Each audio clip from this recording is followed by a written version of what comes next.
أعوذ بالله من الشيطان الرجيم بسم الله الرحمن الرحيم سورہ بقرہ سب سے بڑی سورت ہے. حضرت ابو ہریرہ رضی اللہ عنہ سے روایت ہے کہ حضور صلی اللہ علیہ وسلم نے فرمایا، صحابہ سے پوچھا یا کسی صحابی سے پوچھا کہ بتاؤ کہ قرآن مجید کی سب سے عظیم آیت کون سی ہے؟ پھر حضور صلی اللہ علیہ وسلم نے خود فرمایا کہ قرآن مجید کی سب سے عظیم آیت آیت الکرسی ہے، اور وہ عظیم آیت قرآن کی آیت الکرسی بھی سورہ بقرہ ہی کے اندر ہے. کل آپ کو ایک حدیث سنایا تھا، حضرت عبداللہ بن مسعود رضی اللہ عنہ کی حدیث. حضرت عبداللہ بن مسعود رضی اللہ عنہ راوی ہیں. رسول اللہ صلی اللہ علیہ وسلم ارشاد فرماتے ہیں کہ اگر کوئی آدمی، اگر کسی کو کوئی بیماری ہے، پریشانی ہے، کوئی آدمی گھر میں رات میں سونے سے پہلے سورہ بقرہ کی 10 آیتیں پڑھ لے. شروع کی 4 آیتیں الف لام میم سے لے کر یہاں تک وبالآخرۃ هم یوقنون تک، یہاں تک 4 آیتیں. اس کے بعد پھر آیت الکرسی کے بعد 2 آیتیں، یہ 4 اور 3 7 ہوئے. پھر سورہ بقرہ کی آخری 3 آیتیں، یہ کل 10 آیتیں. اگر یہ کوئی آدمی رات میں پڑھ لیتا ہے تو اس کے گھر میں، جو آدمی رات میں یہ 10 آیتیں پڑھ لیتا ہے، اس کے گھر میں شیطان جنات داخل نہیں ہوتے. اسی طرح اس کے گھر والوں کو، بیوی بچوں کو کوئی نقصان نہیں پہنچتا. رنج، غم، پریشانی، مصیبت وغیرہ یہ سب چیزیں اسے نہیں ہوتے. یہ ان آیتوں کا پاور اور اس کی طاقت اور اثر ہے. اسی طرح اگر یہ 10 آیت کسی پاگل، مجبور اور دیوانے کو پڑھ کر پھونکیں گے تو کچھ نہ کچھ اس کا افاقہ اور دیوانہ پن کچھ نہ کچھ ختم ہو سکتا ہے، بلکہ پورا بھی ختم ہو جاتا ہے. تو یہ آیتوں کے اور سورہ بقرہ کے اندر یہ آیتیں ہیں، ان کی ایک فضیلت اور اہمیت ہے. اور میں ان حدیثوں کو رکھ کر اور ایک بات بھی کہنا چاہتا ہوں، اگر آدمی صبح کو یہ پڑھ لے آیتیں تو پھر شام تک اللہ تعالیٰ ہم کو شیطان جنات سے اللہ محفوظ رکھے گا. اگر شام کو پڑھے تو اللہ صبح تک محفوظ رکھے گا. یا پھر آدمی ایسا ہی کسی بیمار کو اگر بخار آئی ہے، کسی کو یا کسی کو کوئی تکلیف ہے، تو اس آدمی کو یہ 10 آیتیں پڑھ کر اگر پھونکے گا تو اس کی مصیبت، پریشانی، بیماری دور ہو سکتی ہے. حدیث کی روشنی میں یہ میں اپنی طرف سے کہہ رہا ہوں. بات تو حدیث کی ہے، حدیث کا سہارا لے کر میں اپنی بات بتا رہا ہوں، لیکن فائدے سے خالی نہیں ہے. چلو آج آگے کی آیت پڑھیں گے. کل بات کیا آئی کہ قرآن میں شک نہیں کرنا، لا ریب کتاب ہے، بے شک کتاب ہے. اس کے بعد اللہ تعالیٰ اسی آیت میں آخر میں بولے کہ قرآن ہدایت کا ذریعہ ہے متقی لوگوں کے لیے. اب متقی کسے بولتے ہیں؟ متقی کا تو کون، متقی کی صفات کیا، وہ آج آئیں گی. الذین یؤمنون بالغیب، الذین وہ لوگ جو یؤمنون ایمان لاتے ہیں، ایمان رکھتے ہیں. کس پر؟ بالغیب، غیب کی باتوں پر، بے دیکھی ہوئی چیزوں پر، بن دیکھے مانتے ہیں. آگے تشریح آئے گی. وَيُقِيمُونَ الصَّلَاةَ، متقی کون بولو؟ متقی کی پہلی صفت کیا؟ الذین یؤمنون بالغیب، غیب کی باتوں پر ایمان رکھتے ہیں. دوسری صفت وَيُقِيمُونَ الصَّلَاةَ، نماز کو قائم کرتے ہیں. تیسری صفت کیا؟ وَمِمَّا رَزَقْنَاهُمْ يُنْفِقُونَ، اللہ نے جو ان کو دیا ہے ان میں سے خرچ کرتے ہیں. یہ 3 صفات کون سے؟ غیب پر ایمان لاتے ہیں متقی لوگ، اور اس کے بعد پھر نماز قائم کرتے ہیں. تیسری چیز اللہ کے دیے ہوئے میں سے خرچ کرتے ہیں. اب اس کی تشریح وغیرہ سنو. اچھا، یؤمنون بالغیب، متقی کی پہلی صفت غیب پر ایمان لانا. دیکھو ہمیں اللہ کو دیکھے نہیں پھر بھی اللہ پر ہمیں یقین رکھتے، رسولوں کو دیکھے نہیں، پہلے کے رسولوں کو دیکھے نہیں، اور ہمارے پیغمبر کو نہیں دیکھے پھر بھی ہمیں ان سب باتوں پر یقین رکھتے. آدم علیہ السلام سے لے کر حضور صلی اللہ علیہ وسلم تک کسی پیغمبر کو نہیں دیکھے پھر بھی ان سب پر ایمان رکھتے. وہ سب اللہ کے خاص بندے تھے، اللہ کے نبیان تھے، ان پر اللہ کی طرف سے وحی آتی تھی. یہ سب باتیں مانتے ہیں. اور ان میں سے جن پیغمبروں پر اللہ کی کتاب نازل ہوئی ان کتابوں کو مانتے ہیں، اور جن پیغمبروں پر چھوٹی چھوٹی کتابیں صحیفے بولتے ہیں وہ نازل ہوئے ان کو مانتے ہیں. فرشتوں کو نہیں دیکھے، فرشتوں کو مانتے ہیں. اسی طرح قبر کی زندگی کو نہیں دیکھے پھر اس کو مانتے ہیں. اسی طرح مرنے کے بعد پھر زندہ ہونا ہے، حشر نشر ہے، حساب کتاب کا دن ہے، جنت ہے، دوزخ، یہ سب چیزوں کو مانتے ہیں. اللہ کا دیدار ہونا ہے، یہ سب چیزوں کو مانتے. یہ سب چیزوں کو ہم نہیں دیکھے پھر بھی مانتے نہیں. بن دیکھے ماننا یہی ایمان بالغیب ہے. غیب کی باتوں پر ایمان لانا، بے دیکھی ہوئی چیزوں پر. اور مومن مسلمان اس وقت تک مومن نہیں ہو سکتا جب تک کہ وہ اپنی عقل کو، اپنی فکر اور سوچ کو اللہ رسول کے احکامات اور ان کی باتوں کے تابع نہیں کرتا. اپنی عقل کو بھی اللہ رسول کی باتوں کے تابع کرنا پڑتا. اسے بولتے ایمان بالغیب. اللہ رسول کی باتوں کو رسول اللہ صلی اللہ علیہ وسلم بول دیے بس، خبر ہے، قیامت ہے، حشر ہے، تو بس ہے تک. ہمیں دیکھنے تو دیکھنے سے کیسا ماننا، ہمیں دیکھنے دیکھے ہمارے پیغمبر کا دیکھنا بس وہ ہماری طرف سے دیکھنا ہے. ہمارے پیغمبر دیکھے تو بس ہماری طرف سے کافی ہو گیا. اب ہمارا مزید دیکھنے کی ضرورت نہیں. اگر اللہ تعالیٰ خبر کی ہاتھوں پر اللہ کھول دیا تو پھر ایک جنے بھی خبر کے اندر کسی کو دفن نہیں کرتے گئے. تو بن دیکھے ایمان لانا، اللہ رسول کی باتوں کو یقین کرنے کے بارے میں اپنی عقل کا سہارا اور اپنی عقل بھانے چلانا. سمجھ میں آ گیا؟ اللہ رسول بول دیے تو بس بول دیے، ان کی بات پر یقین کر لینا. دوسری بات کیا؟ یقیمون الصلاۃ، نماز قائم کرنا. دیکھو نماز پڑھنا، اس کے لیے ایک لفظ تو یقرؤون الصلاۃ بول سکتے تھے، نہیں تو یصلون بول سکتے تھے. نماز پڑھنا، یہ یقرؤون الصلاۃ میں بھی نماز پڑھنے کے معنی آتے ہیں اور یصلون کے اندر بھی نماز کے معنی آتے ہیں. لیکن پھر بھی اللہ تعالیٰ وہاں یقرؤون لفظ اللہ استعمال نہیں کیا، یصلون اللہ لفظ استعمال نہیں کیا. یقیمون الصلاۃ کہا، نماز کو قائم کرو. سوال میں آ گیا تو کیا کرنا؟ اب ہمیں فجر میں شوق پیدا ہو گیا، کب تو بھی عید کے دن آ گئے، رمضان آ گئے تب پڑھ لیتے، یا پھر کب تو بھی کیا تو ہوا تو پڑھ لیتے، یا پھر کب تو بڑھیت آج تو نماز پڑھ لیتی. مطلب کیا؟ ہمارے کو کب فرصت ہے، کب دل میں آتا ہے تب پڑھ رہی نماز. ہمیں نماز کو ہمیں قائم نہیں کر رہی. نماز کو، دین کو، شریعت کو ہمیں ہمارے تابع کر لی ہے. ہمیں اللہ رسول کے افعال کے تابع نہیں ہوئے، شریعت کے تابع نہیں ہوئے، ہمیں نماز کے تابع نہیں ہوئے. نماز کو، شریعت کو، اللہ رسول کی باتوں کو ہمیں کیا کر رہی؟ اپنے تابع کر. ہمیں ان کی باتوں پر نہیں مان رہی، ان کو ہمارے باتیں مانو تمہیں بول کر اللہ رسول بول رہی ہمیں. کوئی سمجھ مطلب اب اللہ نماز 5 وقت پڑھنا نہیں پڑھ رہی، کب دل میں جب پڑھ رہی کا مطلب کیا؟ ہمیں دل میں کب جب پڑھتی، تمہارے سے ہمیں بڑے جی اللہ، تمہارے سے بڑے ہمیں جی، ہمیں دل میں کب جب پڑھتی. اب اونر کیا کرتا؟ کب بندی آتا سے کو چل جاتا. کوئی سہال ہو گیا ہمارا، ہمیں جب کو اللہ ہمارے نگاہ میں نعوذ باللہ غلام ہو گیا، ہمیں اس کی آجز کے یجمان ہو گئی. وہ مطلب ہے اس کا مطلب کھلا مطلب کیا ہے بولو؟ دوسرا مطلب کیا نکلتا بتاؤ؟ وہی مطلب.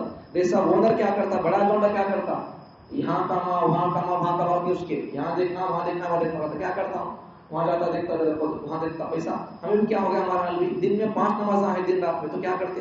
کب دل میں جب پڑھتی. تو کب دل میں جب پڑھنے والی نمازوں کو، ان کا مطلب کیا؟ انہوں اللہ کو اپنا غلام بنا لیے، انہوں اللہ کا یزمان بن گئے. اس لیے کیا کریں؟ اللہ کے درمیان آپ کو آفس میں سیٹ کر کے لا دیں کب دل میں جب. اس لیے نمازوں کی پابندی کرنا. جو نماز کی پابندی کرتا ہے وہ اللہ رسول کا غلام ہے. جو نماز کی پابندی نہیں کرتا، کب دل میں جب آتا ہے ان اللہ کا غلام بنا لیا، اللہ پر ہی مالک بن گیا. اب یہ ہو سکتا کیا؟ عقل سے بالاتر بات ہے. تو اس لیے نمازوں کی پابندی کرنا چاہیے. اچھا، تیسری بات کیا؟ اچھا، نمازوں کی پابندی کے بارے میں 1-2 باتیں سن لو. حضرت عبداللہ بن عباس رضی اللہ عنہ فرماتے ہیں کہ نمازوں کی پابندی سے اقامت الصلاۃ و یقیمون الصلاۃ بولنیہا، اس کا مطلب حضرت فرماتے ہیں عبداللہ بن عباس رضی اللہ عنہ کہ فرضوں کا اہتمام اور خیال رکھنا.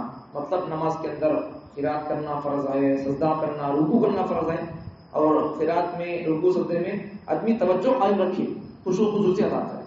اسی طرح حضرت قتادہ رضی اللہ عنہ فرماتے ہیں کہ اچھی طرح وضو کرنا اور رکوع سجدہ اچھی طریقے سے ادا کرنا، یہ حضرت قتادہ رضی اللہ عنہ فرماتے ہیں. تو بہرحال آدمی نماز کے اندر خشوع خضوع سے پڑھنے کے لیے وضو اچھا کرنا پڑتا، اور نماز کے اندر پڑھے جانے والی آیتوں کا آدمی کو معنی مطلب معلوم ہو تو خشوع خضوع کے اندر مدد مل سکتی. اچھا، قتادہ رضی اللہ عنہ یہ بھی فرماتے کہ آدمی نمازوں کے وقتوں کا خیال رکھے. یہ انہوں ایکسٹرا فرماتے ہیں. عبداللہ بن عباس رضی اللہ عنہ کیا بولے؟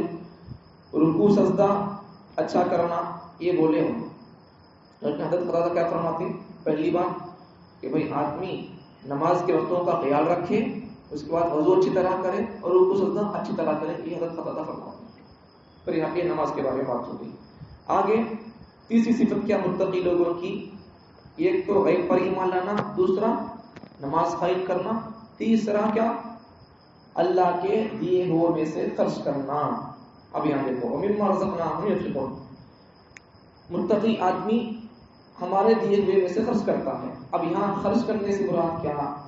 مال دولت یہ اس مطلب نہیں اس کا. رزقناہم بولے تو اگر اللہ تعالیٰ ہمیں کیا سمجھ آتی خرچ کرنا بولے تو پیسہ مال دولت کھانا پانی یہ سمجھ جاتی ہے. رزقناہم کا تو روزی تو سمجھ جاتی ہے. اس کا مطلب بہت سمندر اس کا معنی بڑا لمبا چڑھ رہا تھا رزقناہم کا. تو ایک معنی اس کا یہ بھی ہو سکتا ہے اس کا مطلب اور اس کی تشریح تفصیل. اگر اللہ تعالیٰ کسی کو علم دیا ہے وہ آدمی لوگوں کو سکھاتا ہے تو یہ بھی اللہ کے دیے ہوئے سے خرچ کرنا اس میں شامل ہوتا ہے. سمجھ میں آ گیا؟ اسی طرح اللہ کسی کو طاقت دیا ہے وہ طاقت کو دین کے لیے خرچ کرتا ہے دین کے طور پر استعمال کرتا ہے تو یہ بھی اس میں آدمی آ سکتا ہے.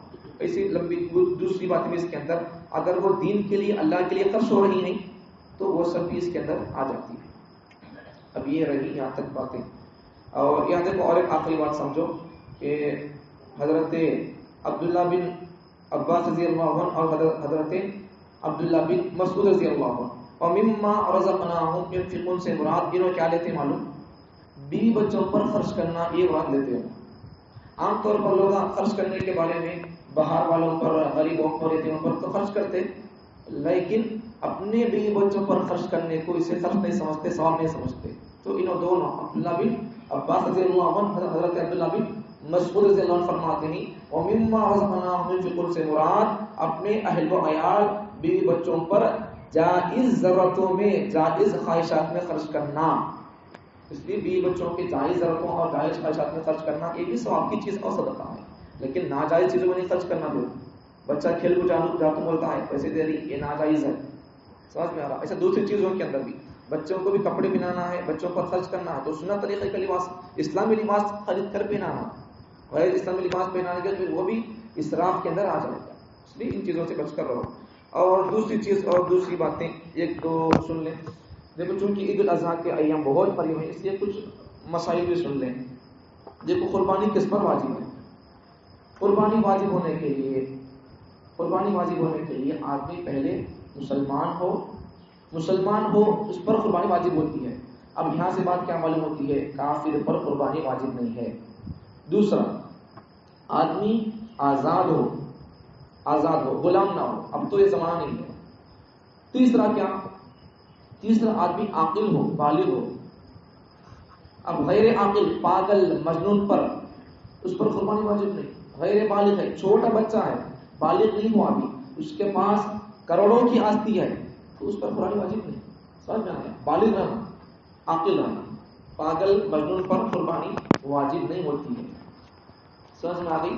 مسلمان ہو آزاد ہو عاقل ہو بالغ ہو ان پر قربانی واجب ہو جاتی ہے. اچھا قربانی کا وقت کب سے ہے؟ پہلے سن لو کہ عید کی نماز کا وقت کب سے ہے یہ سن لو. پہلے عید کے بعد قربانی کرنا سو عید کے بعد قربانی عید سے پہلے قربانی کرتے ہو قربانی واجب کیا بولتے ہیں ادا نہیں ہوتی. سمجھ میں آ گیا؟ عید کی نماز پہلے بعد میں قربانی. عید کی نماز کے وقت کب سے ہوتا؟ آج مثال کے طور پر عید الاضحیٰ ہے بول لو بقرعید کی عید آج ہے تو عشاء کے وقت سے عید کا نماز کا شروع ہوتا ہے زوال تک رہتا ہے. سورج بالکل عین سر پر آ جانا اس وقت تک رہتا ہے 12 ساڑھے 12 سمجھو. لیکن ہمیں اتنا دیر میں کرو نہیں پڑھنا بالکل عین شروع وقت میں پڑھنے کی کوشش کرنا اشراق کے وقت میں پڑھنے کی کوشش کرنا. ایک پوائنٹ بولتا ہوں سنو لاک ڈاؤن میں عید کی نماز پڑھے نہیں پڑھے کب پڑھے شروع وقت میں پڑھتے تھے. لاک ڈاؤن کا جو عرصہ گزرا نہیں ان لاک ڈاؤن کے اندر اس لاک ڈاؤن کے ذریعے سے کیا اچھے کام ہوئے کتنا فائدہ ہوا کتنا نقصان ہوا اس کے اوپر مستقل ایک دو جملے بیان کر سکتے. اس کے ذریعے سے کیا ہم کو اذیت ملی، اس کے ذریعے سے کیا نقصان ہوا، اس پر ہمیں ایک دو تین جملے بیان کر سکتے ہیں. اس کے اندر بہت ساری اچھی باتیں ہیں، خراب باتیں بھی ہے اور نقصان بھی ہوا، لیکن اس کے اندر بہت ساری اچھی چیزیں بھی ہیں. لاک ڈاؤن کے اندر نماز پڑھتے تھے، ہمارے گھر میں نماز پڑھتی ہوتی تھی، جماعت سے نماز ہوتی تھی، روز تعلیم بیان ہوتا تھا ہمارے گھر میں بھی الحمدللہ، روز بیانات ہوتے تھے. میں اور ہمارے بھائی دونوں روزانہ کسی نہ کسی عنوان پر اثر کی بات جیسے تعلیم کرتے ویسا روزانہ 5-10 منٹ 15 منٹ بیان ہوتا تھا. اور رمضان کے اندر تراویح ہوتی تھی، اور اسی طریقے سے عیدوں کی نمازیں ہوتے تھے، جمعہ کا بیان ہوتا تھا، سب کچھ ہوتے تھے. تو علماء کرام کی بیانات اور ان کے مشورے سے ہی یہ سب چیزیں ہم کرتے تھے. تو عید کی نماز پہلے، عید کی نماز کو کب سے بولو تو لاک ڈاؤن میں پوائنٹ کیا، لاک ڈاؤن میں نماز عید کی بہت پہلے ہو گئی، بہت پہلے پڑھ لی، بالکل عشاء کے وقت تک اس نماز پڑھ لی، فجر کی نماز پڑھ لے کر تھوڑی دیر ذکر وغیرہ یا تھوڑی دیر عید کا طریقہ، عید کی نماز کا طریقہ، قربانی کا مسائل فضائل وغیرہ بتاتے تھے تھوڑی دیر. تو عشاء کے وقت تک ایک آدھا گھنٹہ بیان ہوا، نماز کے وقت آگے میں تیار ہو کر عشاء تک تھوڑی دیر بیان ہوا، اس کے بعد پھر نماز پڑھ لی. تو سمجھ میں کیا آ گئی، عین اشراق کے وقت سے نماز کا وقت شروع ہوتا ہے عید کی نماز کا. تو عین اشراق کے وقت میں، ابتدائی وقت میں عید کا نماز کا ادائیگی یہ کب ہوا، اس پر عمل لاک ڈاؤن میں ہوا. تو اللہ سبق سکھایا کہ بندو تمہیں ہمیشہ 11 بجے 12 بجے آپ نماز پڑھتے تمہیں عیدگاہ میں عید کی نماز، تمہیں لاک ڈاؤن سے سبق لو، تمہارے لاک ڈاؤن میں عید کی نماز کب پڑھنا سکھایا ہوں، تمہیں کیا کرو، اس لیے عید کی نماز ابتدائی حصے میں بالکل اشراق کے وقت میں پڑھنے کی کوشش کرو. اللہ یہ سمجھائے لاک ڈاؤن سے، اس لیے جلدی تیار ہو. اب لاک ڈاؤن میں کئی آدمی آ گئے، فجر نماز کو تیار ہو آگے 5 بجے سے، کئی آگے بولے تو وقت لگ دیے تو آ جاتے، کیا بھی نہیں، سمجھ میں آ گیا. تو پہلے نماز، بعد میں قربانی. اچھا ایک آدمی کیا کیا، اب نماز پڑھا دی ہے ہمیں، نماز پڑھنے کے بعد جمعے میں عید میں فرق کیا بولو، جمعے میں پہلے خطبہ ہوتا، بعد میں نماز ہوتی. عید میں اس کے اپوزٹ، کیسا، عید میں کیا ہوتا، پہلے نماز بعد میں خطبہ وغیرہ. اب ایک آدمی کیا کیا، عید کے دن کیا کیا، نماز پڑھ لیا لیکن خطبہ نہیں سنا، جا کر قربانی کر دیا. ادا ہوتی نہیں ہوتی مسئلہ، ادا ہو جاتی. لیکن بہتر یہ ہے کہ آدمی نماز پڑھے، خطبہ سنے، اس کے بعد جا کر قربانی کرے. لیکن اگر کوئی آدمی نماز پڑھ کر بھاگ کو چل گیا، جلدی جلدی جا کر کر دیا، تو تب بھی ادا ہو جاتی ہے. اچھا اور ایک مسئلہ، اب یہ گاؤں میں 2 مسجدیں ہیں مثال کے طور پر، اب دھیوں پڑا بول کر، بارش پڑی بول کر میں کیا کرے، یہاں نماز پڑھ لی، ہمیں یہاں کا ٹائم الگ رکھ لیے، وہ مسجد والے دیر رکھ لیے آدھا گھنٹہ، اب ہمیں یہاں نماز پڑھ لی یا انہوں نماز پڑھ لی. اب دوسرے لوگوں کے واسطے ہمارے یہاں نماز پڑھ لی ہے، انہوں ابھی نماز نہیں پڑھے، تو وہاں کا آدمی قربانی کر سکتا نہیں کر سکتا. تو مسئلہ کیا، جواب کیا کہ بھئی شہر میں اگر کسی ایک جگہ نماز ہو گئی عید کی تو بس قربانی جائز اور ادا ہو جاتی ہے. سب مسجدوں میں نماز ہونا بول کر کیا ضروری نہیں، یہاں نماز ہو گئی تو وہاں پڑھنے والوں کے لیے قربانی کرنا چاہے تو کوئی کر سکتا ہے. نہیں عید کی نماز، عید کے اندر نماز ہو گئی تو دوسرے لوگ قربانی کرنا چاہے، عید کے اندر نماز ہو گئی دوسرے مسجدوں کے اندر نماز نہیں ہوئی ہے، بڑا شہر ہے، عید کے اندر نماز ہو گئی ہے، کسی مسجد کے اندر نماز ہو گئی تو دوسری مسجدوں کے اندر، دوسری عیدگاہوں کے اندر نماز نہیں ہوئی تو پر بھی پورے شہر والوں کے لیے قربانی کر دیا تو جائز ہو جاتی ہے. اور ایسے بہت سارے مسائل ہیں، ایسے بہت سارے مسائل آپ کے سامنے آتے رہیں گے. اگر کسی کو کوئی مسئلہ معلوم نہ ہو تو پوچھ کر معلوم کر کے اس پر ادا کرنے کی کوشش کریں. عید کے دن، قربانی کے دن کتنے دن بولو، 3 دن. کون سے 10 ذی الحجہ کی 10 11 12 3 دن. سمجھ میں آ گیا. اب بعض لوگ یہاں اعتراض کرتے، کیا بول کر اعتراض کرتے بولو، ایک حدیث کا سہارا لے کر اعتراض کرتے. بھئی ایام تشریق تکبیر پڑھتے نہیں میں چاشو میں سے پڑھنا، اللہ اکبر بول کر فرض نماز بس پڑھتے رہو. تو وہ تکبیر پڑھتے تو کب تک پڑھتے تکبیر، ہو 9 10 11 12 13 5 دن پڑھتے تکبیر. اب تکبیر 13 تک پڑھتے تو اس لیے قربانی بھی 13 تک کے بڑھ کر بولتے. حدیث کا سہارا لے کر انہوں اعتراض کرتے. جواب کیا، اگر ویسا اعتراض کرے تو ہمیں اعتراض کرتے، ان کے سوال پر سوال کرتے ہیں. بھی کیا سوال کرتے، اگر ویسا بول لیے تو تکبیر 13 تک پڑھتی بولے تو پھر تکبیر 9 سے پڑھتے، پھر 9 تاریخ کو قربانی کرنا جائز ہونا، پھر صحیح ہے سوال.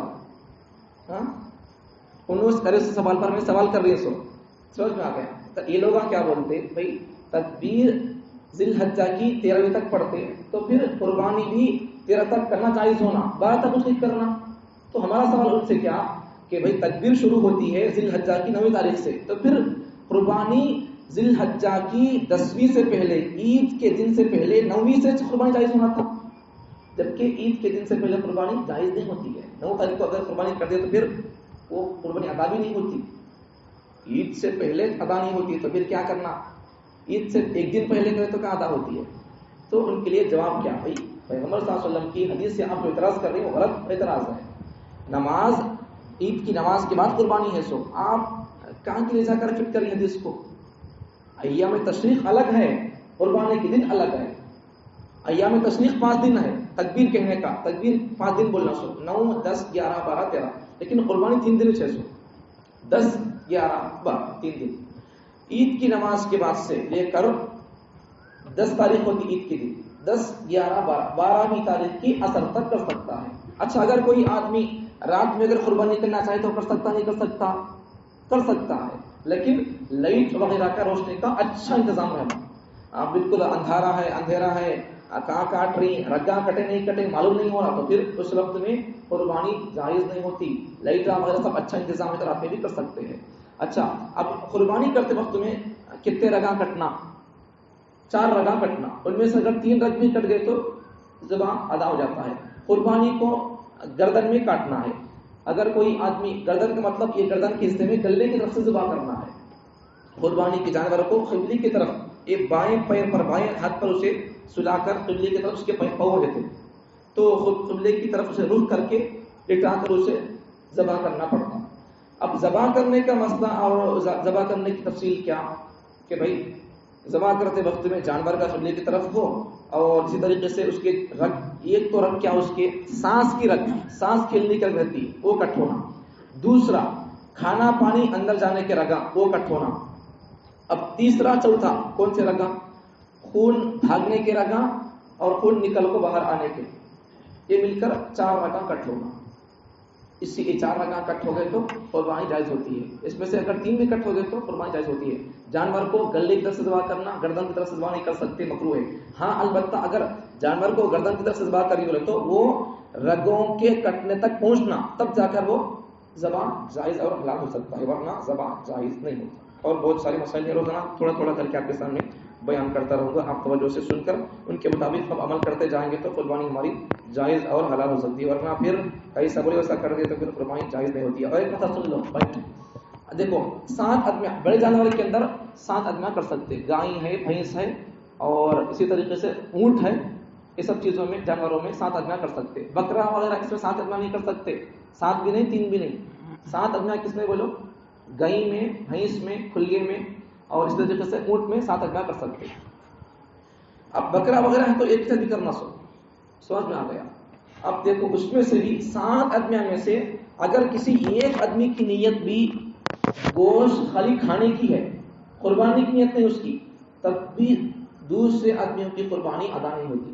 سب کی نیت قربانی کی رہنا، 7 آدمیوں کی نیت بھی قربانی کی نیت رہنا، تب جا کر قربانی کا گوشت حلال ہو سکتا، ورنہ ان 7 میں سے کسی ایک آدمی کی چپکے قربانی کا چپکے گوشت کھائیں گے بول کر کاٹے دوں میں، عید ہے گوشت کھائیں گے خالی بول کر میں کیوں بھی گوشت والے کو کھانا چاہے، گوشت نہیں ڈالنا، 2-3 سال زیادہ ڈالے تو وارہ ہر گوشت کھا بول کر کباب ڈالے کھائے جا، تو گوشت چٹنی ڈالے کھائے جا بول کر گوشت کے واسطے کھائی، گوشت حصہ لے کر یہ کر رہا بولے تو سب کی قربانی بھی حلال نہیں ہوتی، جائز نہیں ہوتی، سب کی نیت قربانی کی نیت رہنا، سمجھ میں آ گیا؟ تب جا کر سب کی قربانی اور سب کا گوشت حلال ہو سکتا ہے، ورنہ کسی کی قربانی حلال نہیں ہوتی اور کسی کی قربانی قبول بھی نہیں ہوتی، ادا بھی نہیں ہوتی۔ یہ مسئلہ یاد رکھ کر قربانی کرنے کی کوشش کرو۔ اللہ تعالیٰ مجھے اور آپ کو ان مسائل کو یاد رکھ کر ایسا کرنا ہے ویسا کر کے قربانی کو اللہ کے دربار میں قبول کرانے کی کوشش کرنے کی توفیق عطا کرے۔